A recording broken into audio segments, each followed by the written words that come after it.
I'm Eric Schwartz. Some of you I've known for a really long time and had a chance to work with. Others just meeting on the screen right now. But welcome. Welcome to Oscar, who's an amazing next leader of Citizen Schools. Really excited to work closely with him. I've gotten to know him well through this process as well as you can over a couple of month period. And I'm just incredibly excited for his leadership and for all of you to get to know him better. I am the co-founder and former CEO and current board member of Citizen Schools.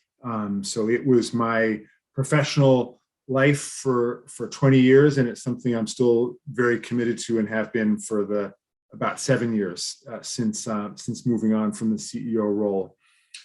I remember like it was yesterday, my walk from the MBTA in Boston every week for 12 weeks to the Dever Elementary School for the very first apprenticeship of Citizen Schools.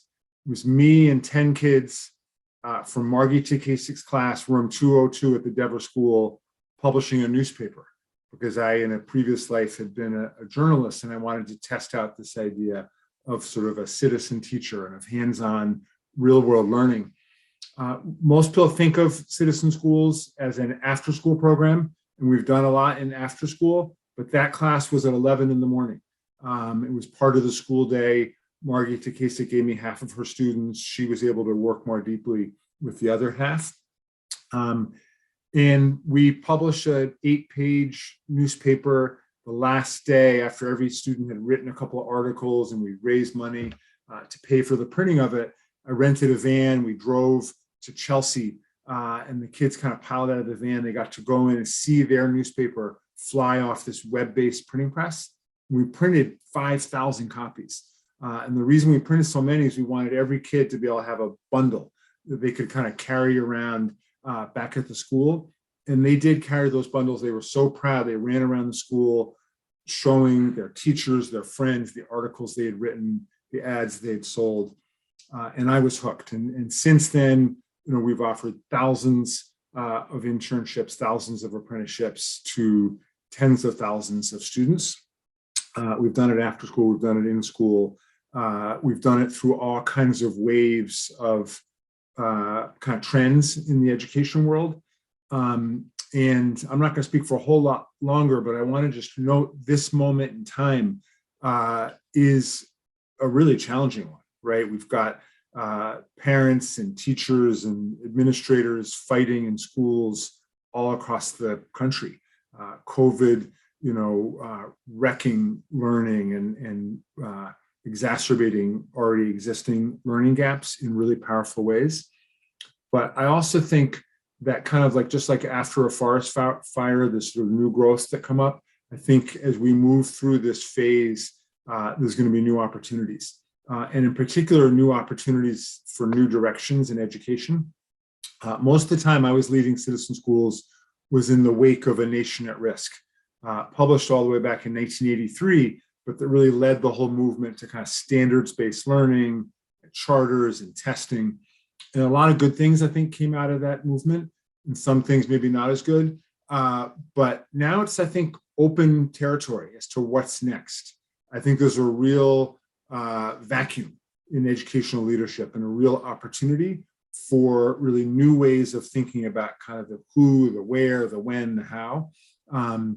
And I think Citizen Schools can be a huge leader under Oscar's direction at really thinking about kind of a new way to do learning and a new way to imagine learning that's built around real world, hands-on, mentor-rich education in school, after school, all the above.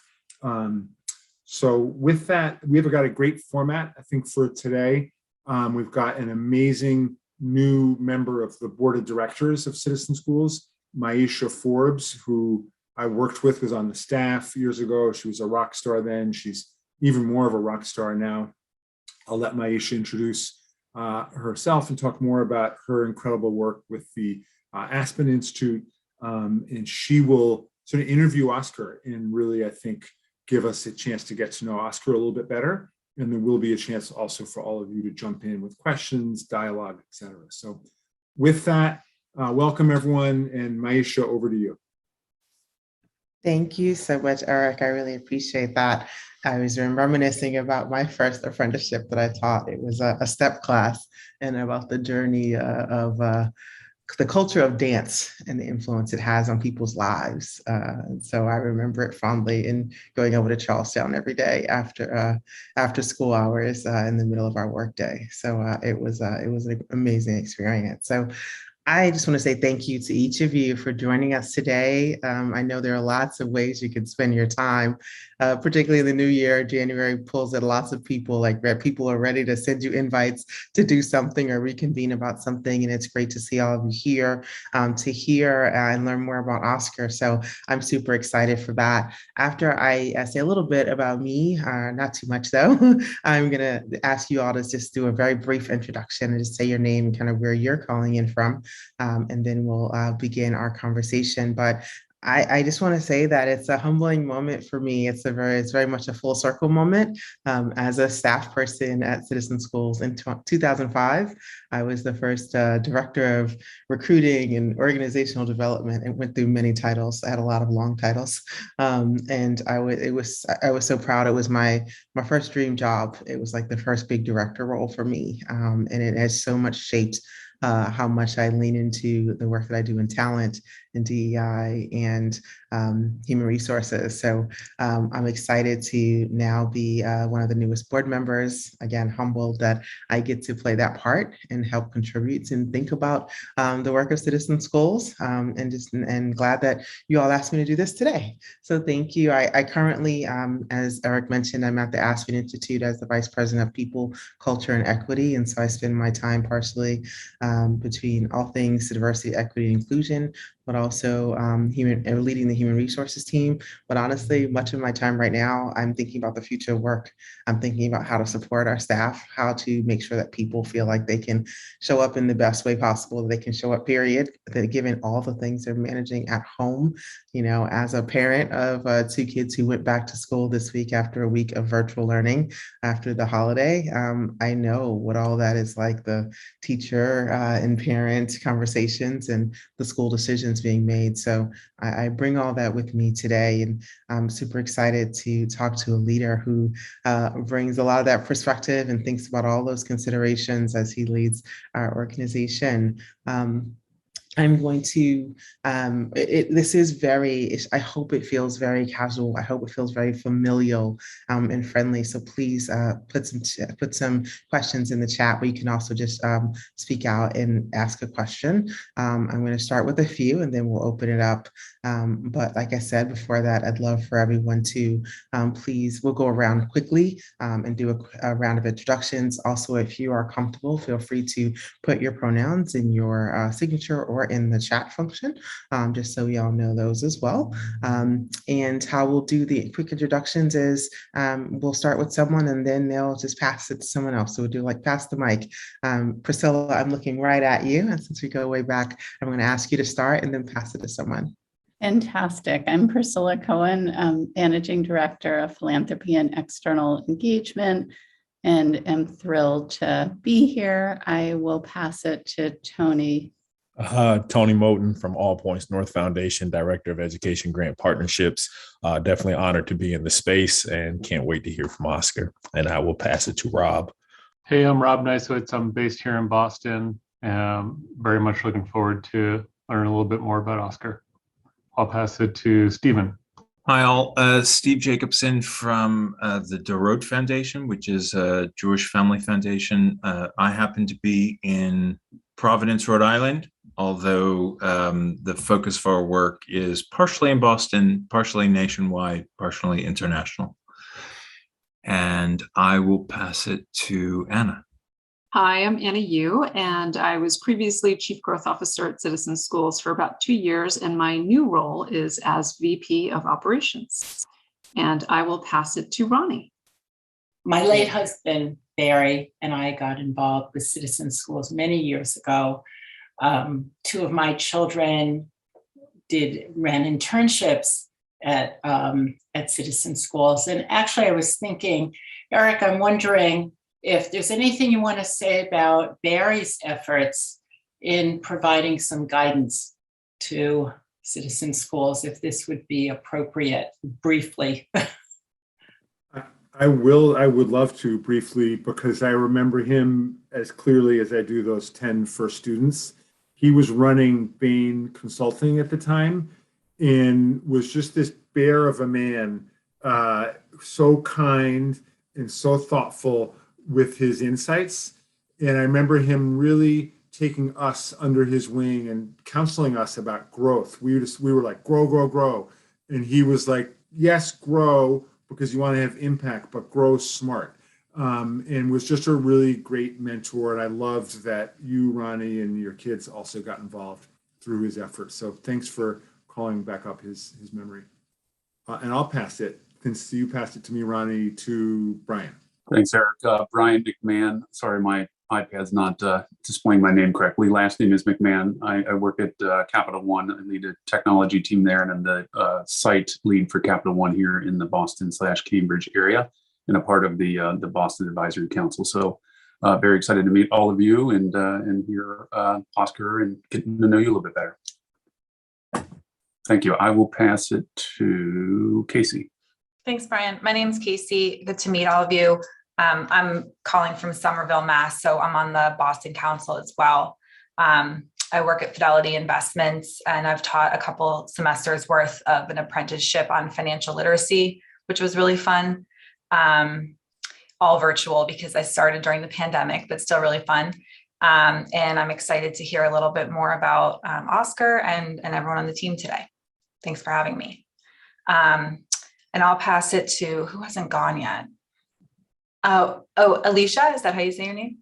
Okay. Thanks, Casey. Hi, I'm Alicia Muscat. Use she, her pronouns. I was recently the interim CEO and thrilled to no longer be the interim CEO here at Citizen Schools. So it's been great emailing or talking to some of you. I am just so excited to have Oscar here to be able to work with him. And I have a role on the executive team going forward with a new title coming this week. So that's exciting. Katherine, we are just going around and doing very quick introductions, names, pronouns, where you're located. I'm located in Toronto, Canada, actually, but like affiliated with the Somerville and Boston sort of geography and just sort of the national team. To give you a minute, Katherine, I will pass it over to Whitney, and then we'll come your way in a moment. Hi, everyone. Whitney Martinez here, and Olivia Martinez. I am Philanthropy and External Engagement VP at Citizen Schools. I use she, her pronouns, and I've been here now for, gosh, I guess almost 6 months, 5.5 months. Yeah, that's it. Thank you. Let's go, to Katherine, and then we can go to Megan. Awesome. Hi, everybody. My name is Katherine. I have she, her pronouns. I'm currently in the Boston area, and I work with Dell as the North American Strategic Giving Regional Manager. Hi, everyone. I'm Megan Spencer. I am the Director of Philanthropy and External Engagement in our Massachusetts office.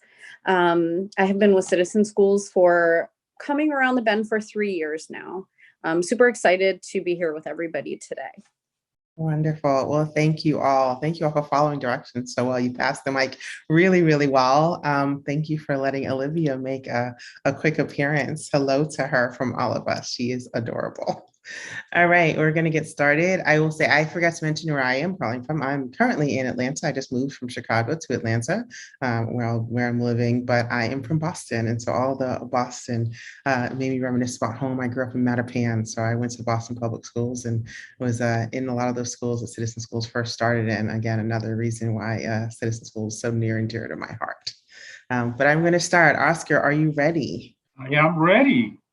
Awesome. Great. Well, start out by telling us what inspired you most about the CEO role in working at Citizen Schools. Maisha, thank you. First of all, just want to say thanks to everybody, first of all, for being here.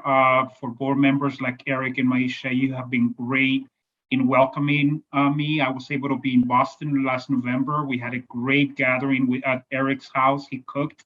And if you haven't tasted Eric's food, it is really good. So he hosted all of us really well. And one of the first things I've kind of noticed was just the family and that strong relationships of those who are part of Citizen Schools. So very appreciative of all of you. I will tell you, it was very interesting how I started to learn more about Citizen Schools. A recruiter nowadays, contacted me through LinkedIn and said, "Hey, are you interested in Citizen Schools?" And at first I said, I'm not interested in charter schools, so I don't know if this may be the right thing. And they're like, "Wait a minute, no, let me tell you what Citizen Schools is." And we went down this path. But the first thing that really connected to me is the mission around experiential learning and career mentors. And that piece to me was very critical, I think, in how it connected with my personal life, because both my parents, I came to the United States in '86 from Guatemala. My parents, both hardworking, never went to middle school. They probably got a 5th grade education.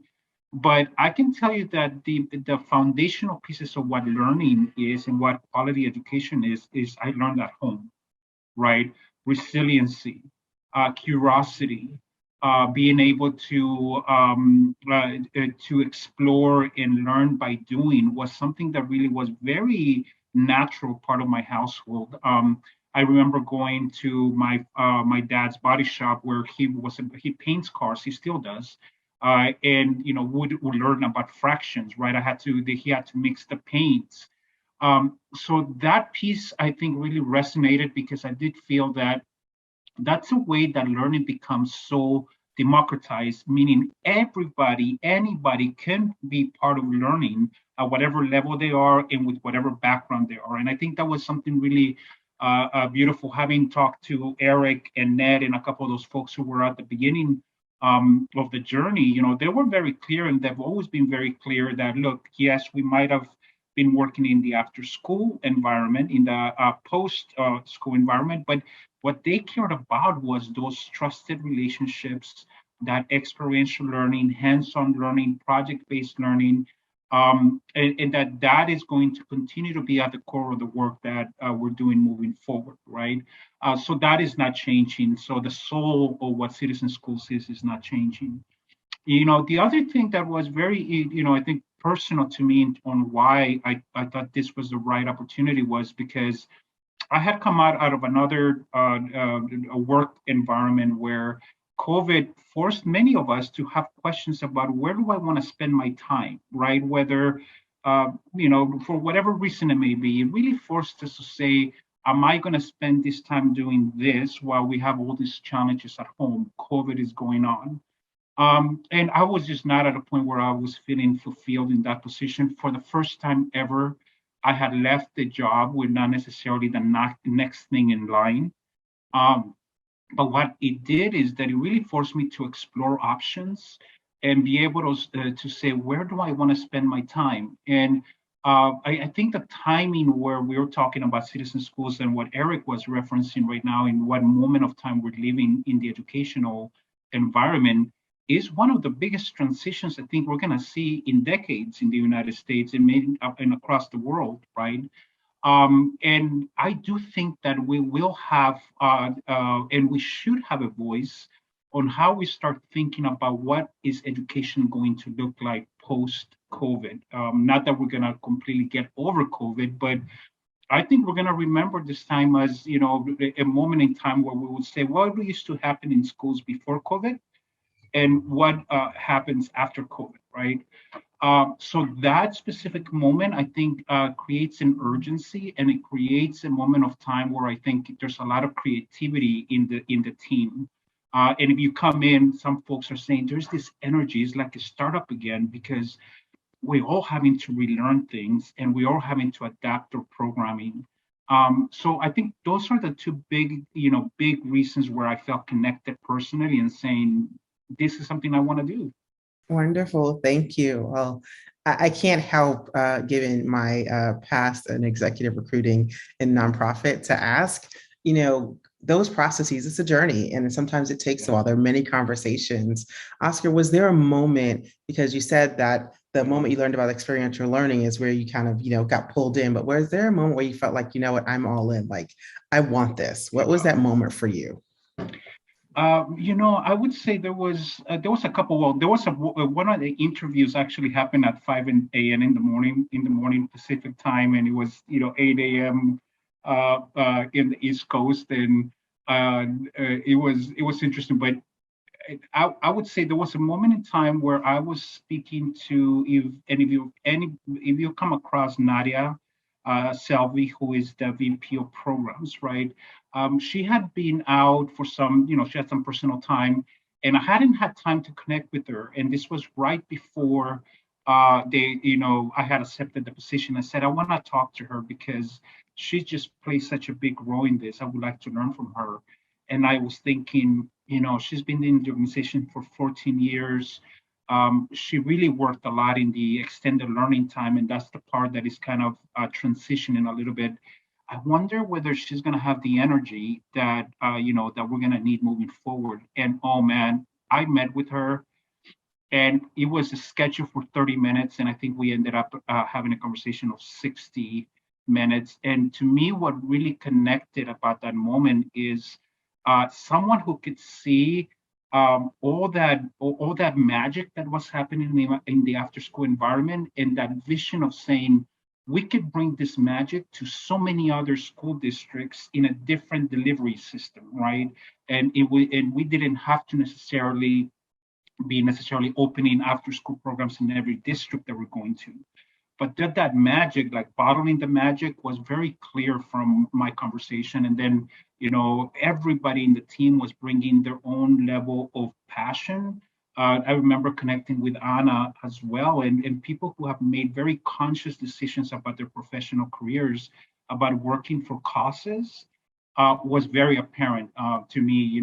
We talked about with Priscilla and her journey and her role at Citizen Schools in so many different levels, Alicia, everybody. So I think the people, knowing people and understanding their why, I think really is what sealed the deal for me.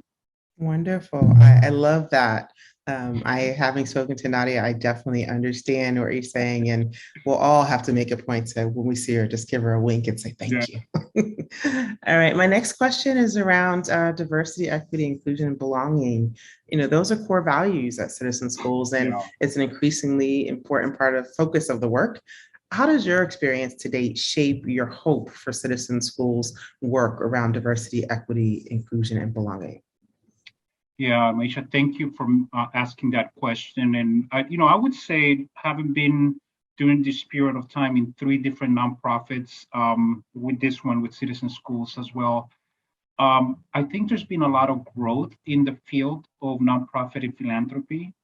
I think the question has really at the end has come up: can we actually meet our mission without talking about race and the institutions of racism that have existed within our society, right?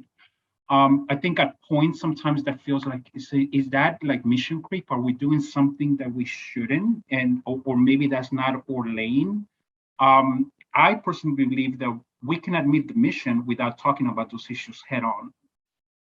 I think many times historically, and not just Citizen Schools, but nonprofits have actually done some of that work, but it hasn't been very explicit, right?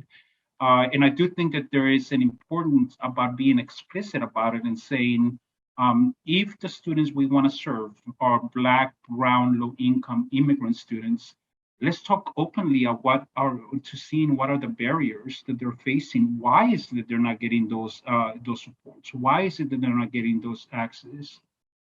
And I think that is going to really take us into a way of framing and thinking that is about systems change, right? Is about, we may be able to help individually one-on-one, but at some point we have to then look at the bigger picture and say, what are the institutional barriers that are creating these inequities, right? So I think that's one piece.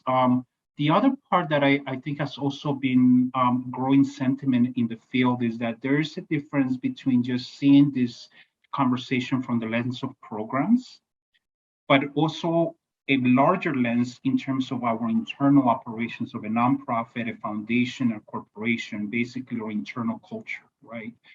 And someone's once kind of referred to saying, look, racism, injustices it's like smoke.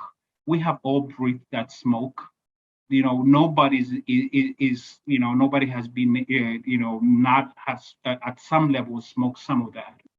And we have to be reflective in our organizations to see what are practices, what are patterns that we need to now tackle internally to make sure that we are not only doing it and saying that this is a focus of our programmatic work, but this is just part of our value system. In particular, I would say that an area that I really care about is how do we help support leaders of color in the nonprofit field? How are we be able to get their voice and their experiential experience into programming, into fundraising, into every part of the nonprofit environment? So I think that to me would be important is that it's not just a programmatic conversation, it's one of culture in terms of how do we run an effective nonprofit. And we'll have to tackle it. It's going to be a journey. It's not easy. We've all been talking about it for a couple of years now, but we're just still scratching the surface on trying to dismantle some of those systems. Thank you so much, Oscar. I appreciate it. I definitely agree with all of that. I find myself in my work in DEI often saying, there's a common saying that you cannot deconstruct or address that which cannot be named. And so naming it is very important. I really appreciate that. I think that's something we'll all take away. We're going to name it. All right, so you want to hear a little bit about your listening tour. You've been on a listening tour to get to know Citizen Schools. You've talked to staff, AmeriCorps members, board members, communities, the people in the community, funders, and others. So as you continue your listening tour, what are some of the key things you hope to learn? We won't ask you to tell us, give us the download of what you've learned so far, because we know you probably want to, synthesize all that and digest it. But as you look ahead, what are some key things you hope to learn as you continue to listen to the community of Citizen Schools? Yeah, no, thank you. I have been able to meet probably at this point 90%, 95% of the board members. Probably I'm almost close to 100. I have one last check-in this week to get to 100% of all staff. We've had some time to connect, and that has been really useful. Something that I've been reading during the break, and it has been really at the front of what I'm thinking about, how do we listen moving forward, is a book that I just, someone recommended to me. It's by Shane Saphir and Jamila Duggan. It's called Street Data. And basically that, I think the main premise of the book is, and they talk about 3 levels of data that we have to absorb: the satellite data, statistics, big numbers, test scores, right? You have map data that is a little bit more divided in subgroups. And then you have street data, which is really listening to the people you want to serve and being able to be connected. And one of the ideas that is going through the book is that this big data, the statistics, most likely is going to tell you where the problems are, but it's not going to tell you the solutions. You can see the achievement gaps. You can see all those areas that are lacking or that need attention. But to find solutions in the way that we're going to address those problems really requires to go into the street data.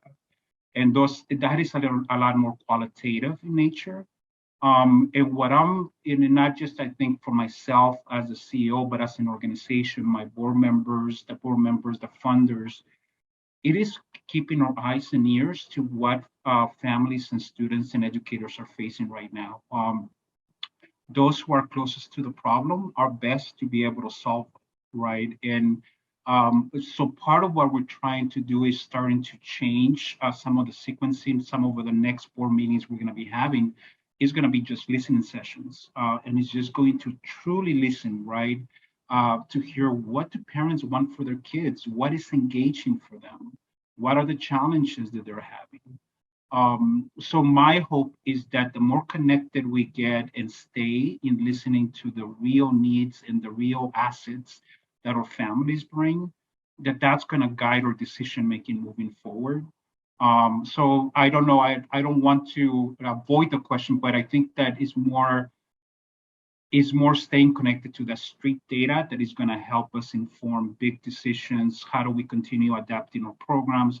How do we make it more effective? So that's very front and center in my mind right now, is how as an organization we have a very authentic and grounded understanding of what we're trying to do. Wonderful. Street data. I was trying to type that into my Amazon at the same time that you were saying that, because that sounds really intriguing, and I'm definitely going to order that book. So thank you. I'm going to give you one more question, and then I'm going to open it up to questions from our audience. So please get ready with what you want to know from Oscar. And this question came in when we asked questions. People send in questions in advance, so thank you.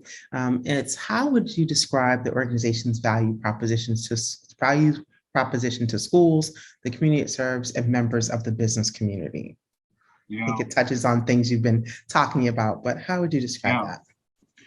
You know, I think starting with what Eric was mentioning about from the start, an organization that has 25 years of experience having to do experiential programming, being able to work on issues of trust between relationships between teachers, educators, parents, students, being able to connect the dots in alignment between our corporate partners, people who want to volunteer mentors in the schools, facilitating those relationships. I think at the moment where the districts are going to come back and students are going to come back into the classroom, there's going to be a huge demand for more engaging learning. And I think that the need is going to be there for us to come in and be able to share some of that lessons that we've learned, some of the best practice that we've been able to capture over 25 years to help districts move along that curve. So they don't have to reinvent the wheel from scratch, right? So that they don't have to start feeling like one district at a time, they're going to try to find relationships with corporations. That level of infrastructure of understanding what experiential learning is, understanding the partnership between the volunteers and the educators, the more we're able to have that package well and be able to meet the need, I think it's going to make the districts be able to take advantage of that opportunity. Because we all know in big systems, when that opportunity closes, what happens is that systems revert to the old way of doing things, right?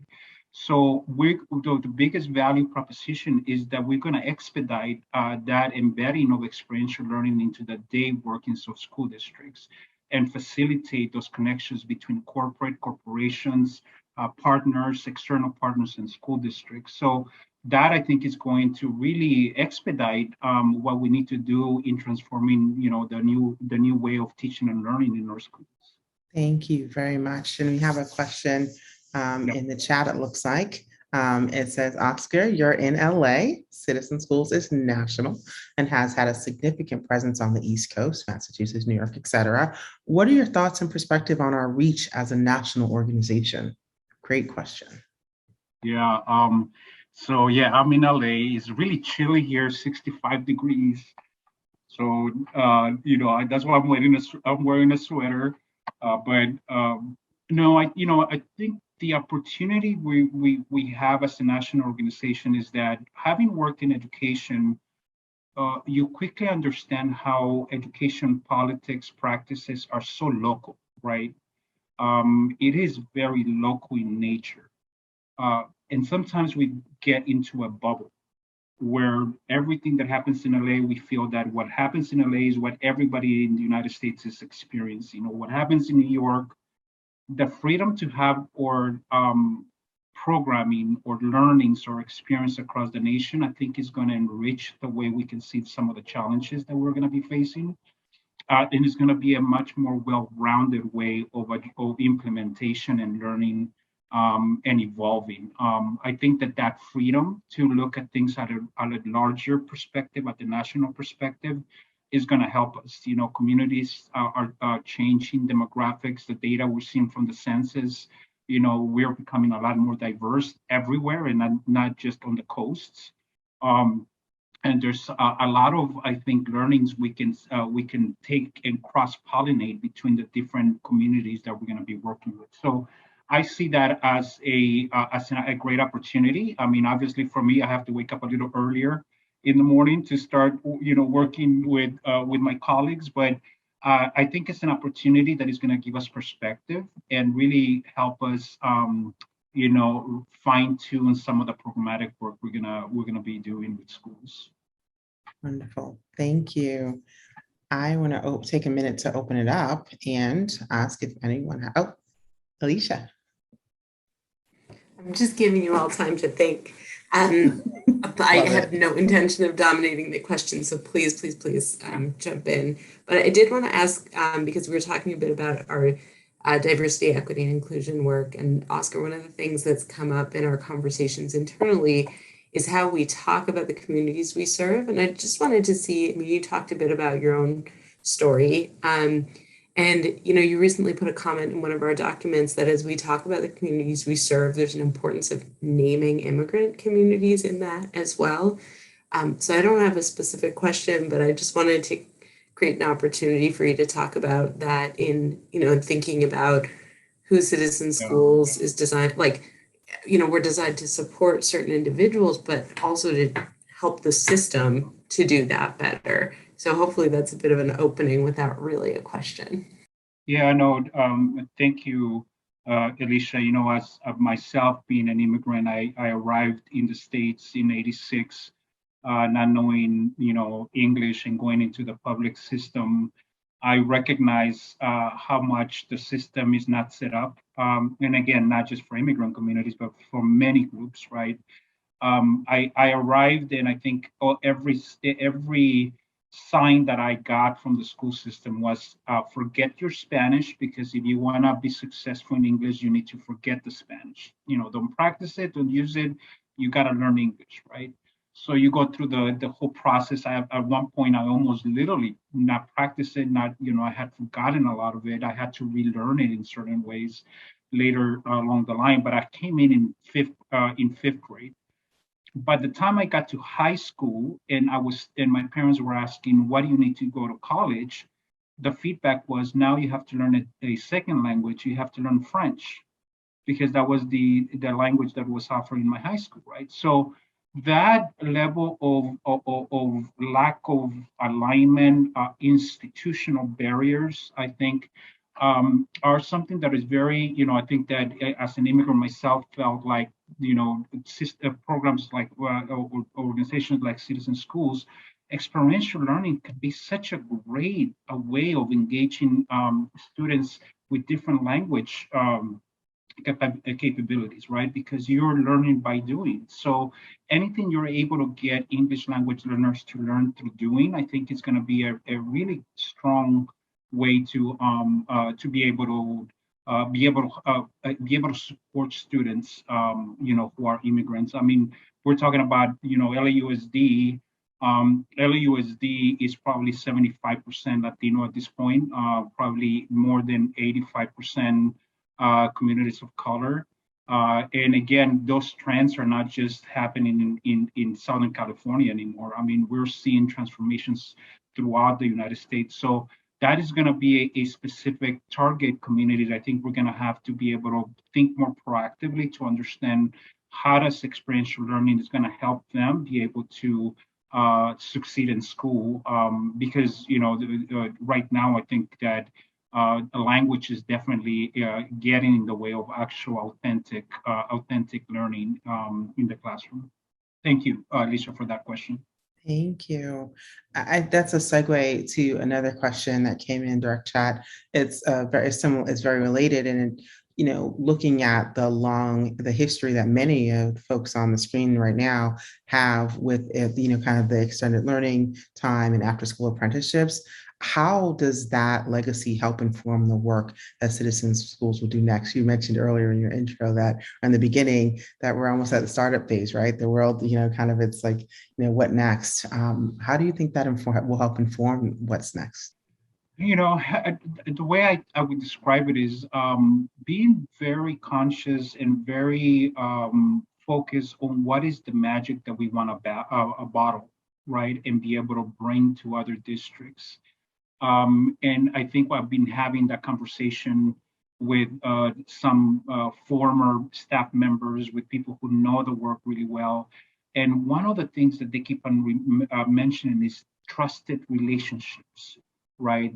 That experience that Eric talks about, yes, they were doing a project-based experience, doing a newspaper, project, but how did the student feel, right? How did they feel being in connection with someone who felt that they cared about their interests, right? That guided them to that conversation. That is the piece I think that the more we're able to put a finger and be able to understand it and how we can replicate it across districts is going to be a huge need as our students are going to come back into the classroom. I mean, I saw my own son, struggling for so long, working out of his room on a Zoom, call, the whole day. When he comes back and when he's ready back in school, more than ever, he's going to need someone who he feels cares about him, is interested in the things that he's interested in, and that it's going to be exciting and engaging, right? I think that we've learned. So that is a lot of the history and the knowledge that we want to make sure we're able to carry forward as we're going through our evolution. Thank you. All right, so I'm going to switch or pivot to our audience and ask if there are any questions. So I'll just pause for a second. We have one from Stephen. Thank you. Do you or does Citizen Schools have government policy advocacy goals? We're in the, thank you for the question. That's something I care deeply about because in many of the organizations that I worked, advocacy and policy were critical components of what we did. We knew that whether direct service or capacity building, many times that's not enough to change those systems, right? It could be a way to address them. Right now, we're in a process of developing a theory of change, and we're almost there. I think we have a very strong, and policy is one component that is part of that framing. Now, are we currently resourced and are we currently staffed to actually do the things we want to do with that piece of it? We're not there yet. But in our conversations about what is going to be key moving forward, that's going to be a key component. And look, I personally believe that relationship between policy and practice, or policy and capacity building, makes the organization better because it's very, it feeds between each other, right? You learn on the ground what's happening, what's working, what's not working. That can be translated into policy. And then, in your capacity building work, we can look at what the gaps are in the policy, or what to shape your capacity building based on policy. So that dynamic, I think, is very healthy in where we're going to want to go in the future. But yes, it is. So the answer to the question is, it's going to be, it is. Right now, we're not yet resourced and organized necessarily to be as effective as we would want to be. Thank you very much. I see people are just giving you time to think about your questions because I got one via the direct chat. So I will ask you this one. Yeah. Given Citizen Schools' commitment to diversity, equity, and inclusion, how do you engage the funding base in these priorities? What are some ways that you think you'll be able to engage the funders in these priorities? Great question. And I had mentioned it previously, I do think that nonprofit and philanthropy as a whole is going through its own journey of evolution in understanding how to best support nonprofits and how to support nonprofits that are going to be doing this work, right? I think that the one way, and you mentioned it, Maisha, is to be very explicit that that's something that we are going to want to talk about it and tackle. That is not explicit. That is not implicit, but that is explicit, and that we are going to be able to talk about race, talk about these issues, and that is not going to deter from the mission that we already have and said. In fact, it's going to help us get there. So one is being open and having those conversations with philanthropy about it. The other, I think, is that, and once it also gets a little bit connected to advocacy and policy, is that this work is so evolving and changing, is that there's, I'm a strong believer of more flexible type of funding systems that allow nonprofits to be nimble and adjust to the work that we're doing. So, funding more by looking at core support, the big mission, and giving flexibility to be nimble and adjusting to the realities of the nonprofit is going to be important. And ultimately, at the end of the day, we want to be partners with philanthropy and funders in learning together. We are going through this process together, learning more. We want to create more spaces where we're bringing the voices of parents, students, and educators, so we can all hear it, right? So it's not just me listening session, but it's citizen schools and our friends and partners all learning as we go through this journey. So being explicit about it, continuing to learn together, and flexibility in some of the funding streams that would be useful. Great, thank you very much. I think we have time for maybe one or two more questions from the group. If anyone has a question for Oscar. I have one. I would say, what's your favorite team? I'm a big UCLA fan. I'm an alumni from UCLA, so I follow basketball closely and football, even though I think I should follow more the basketball right now because our football team is just not doing really well. But yeah, I'm a huge UCLA fan. Nice. Well, I am in Atlanta, so all things are about Georgia Bulldogs, all things right now. So all the energy, it's a little bit overwhelming. It was fun to watch last night, though. Yeah. Anything? Huge Celtics fan, but I grew up big time New York Knicks, like Clyde Frazier, Willis Reed, big time. And so that evolution from being a Knicks fan to being a Celtics fan, while I've stuck with the Yankees and the New York Giants, has been fun to watch. I don't think I ever knew that, Eric. I never knew that. The New York fandom. Big time. I grew up in the city. Dollar Bill Bradley, Dave DeBusschere. Wow. Oscar, I'm from Cincinnati, so I'm a Cincinnati Bengals fan all in all, but the UCLA head basketball coach, Mick Cronin, is actually a classmate of my brother's, and he grew up on the same street as I did. So we follow UCLA basketball and just to watch him. So very exciting. Yeah, he's doing a great job at UCLA, so we're very happy with that. Yes. All right. Well, I think I'm going to round it out with one of a segment I like to call This or That. If some of you have seen certain podcasts, this might sound familiar. It comes at the end. And Oscar, I'm just going to pepper you with questions and you can tell me which one is your preference. Is this or that there mean absolutely nothing. It's just a fun way to get to know some things about you. And I will get started. Let me find my notes here. All right. You ready? I'm ready. All right. This or that, pie or cake? Cake is bigger. Winter or summer? Bad question for someone in LA. Summer, yeah. Okay. Books or movies? Movies. Football or basketball? Oh, go ahead. Movies. Someone had recommended more Apple TV show Foundations, which I don't know any of you have been watching, sci-fi. Really, I've been consuming that a lot. I love it. Well, I think I know the answer to the next one. You just said it. So football or basketball? Basketball. One question I like to ask anyone in Texas or California, breakfast burrito or breakfast taco? And again, like the cake, breakfast burrito is bigger. I like the way you think, Oscar. I like the way you think. Yeah. All right. Awesome. Well, I cannot say enough that we appreciate your time and your energy today. We appreciate all that you've done so far, the way you've fully immersed yourself in getting to know Citizen Schools and so many stakeholders and so many of us who are part of the Citizen Schools community. I want you to know that you are fully supported by all these people on the screen, but so many of us are cheering you on and really looking forward to see what you're going to do and see how well you're going to lead this organization. We are excited, just truly excited about it. Thank you for all that you shared with your sincerity and authenticity. You talked about your attraction to Citizen Schools, and I loved how you named, your first exposure to hands-on learning from your father. You talked about naming it. You talked about meeting people and engaging them where they are, listening to a lot of different people, particularly parents, getting the street level data. That really resonates with me, and I'm sure many of us on the call. So just thank you, Oscar. And we are just excited to see what will happen from here, and just know you have a resource in all of us. And unless there's anything else folks want to add, I'm going to give you the elusive gift of time back on this call.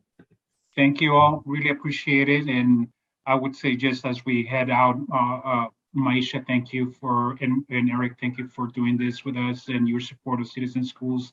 And I just leave you with an invitation to join us in this journey that we're going through.